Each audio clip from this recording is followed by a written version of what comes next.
وەکو کچاریزانی شێروانە زۆر سپاسی ئیدارەی گەرمیانەکەم کە ئەمڕۆ بانگێشتی کردین بە بۆنی ئەوەی کە پلەی دووەمان بەدەستهێناوە لەسەر عێراق و ئاستی کوردستانیش هەروەها پلەیەکەمان بەدەستهێناوە لەسەر ئاستی گەرمیان لە یاری مەنزە دەدا و من زۆر سپاسی ڕاهێنەرەکەمانەکەم کە یارمەتیدەرێکی زۆر باشی ئێمەی مامۆستا بەهار وەتبارە سپاسی ئیدارەی گەرمیانەکەم کە پاڵپشتی خۆی بوومە ئێمە دوو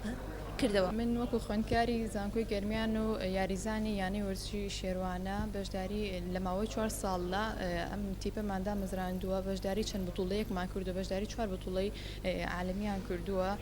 لە ماوەی ئەم بتوڵانەشدا توانیمانە ئاستی زۆر باش بەدەست بهێنین پلەی یەکەم و دووەم ئەوانە بەدەست بهێنین و لەم ماوەیەشدا بتوڵەیەک ئەنجام درات تێنسی سەرمێز و توانیمان پلەی یەکەم بەدەست بهێنین.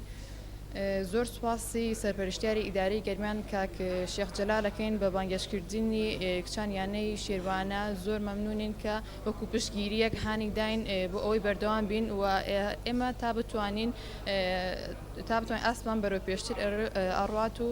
ئێمە کچانی شێروانە هەردەم هەین لە ڕابردوودا بووینەوە و ئێستاش هەین و داهاتوش ئینشەڵڵا ئەبین و پلەی باشتر بەدەست دەهێنین.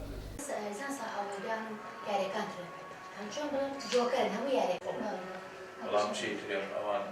درجاي فراوان تريم امكانيات ياري بالها كان ياري منصدرها كان صحه وميدانها كان يعني مجالي فراوان ابو اللي يقع في سياسه مش ندروا اوزان مدوانا لسر اسي عرب واسيا وبلدان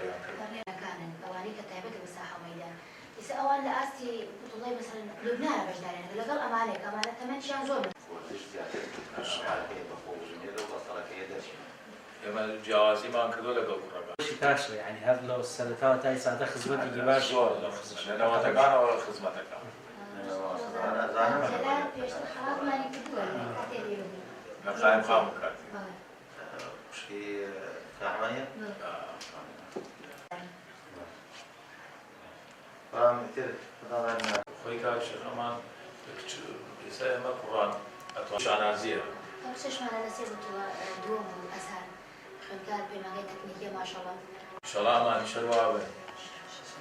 لا صح وميدان شو ما هذا بنزود وما فيها خوش